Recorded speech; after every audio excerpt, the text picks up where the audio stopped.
पता नहीं मेरी बेटी कहाँ होगी, क्या कर रही होगी। अम्मा हाजरा हमारे घर में बैठी दुआएं कर रही थी। वो मुझे कह रही थी कि मैं इनके साथ चलकर इनकी बेटी को ढूंढूं, मगर इतनी तेज बारिश में मैं घर से नहीं निकल सकती थी। अम्मा ने कहा बारिश रुकने दो, फिर चली जाना। अम्मा हाजरा की नज़र भी तेज नहीं थी कि वो अकेले जा सकती।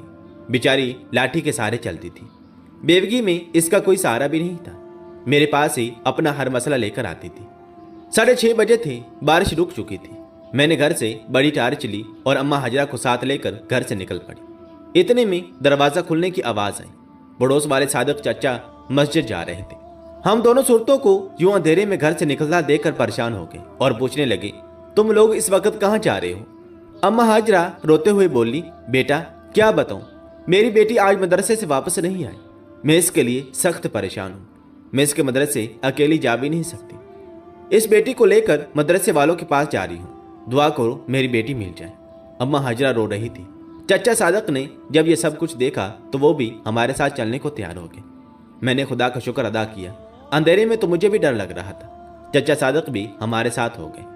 थोड़ी ही देर के बाद हम मेन सड़क पर थे। सड़क के आसपास लंबी लंबी घास उगी हुई थी। मौसम बहुत सुहाना था, मगर हमारे सर पर इस खुशगवार मौसम का कोई असर नहीं था, क्योंकि हम दोनों को बल्कि हम तीनों को माह की फिक्र खाई जा रही थी कि तभी कानों में हल्की हल्की चीख की आवाज पड़ी। लग रहा था कि कोई धीरे धीरे रो रहा है।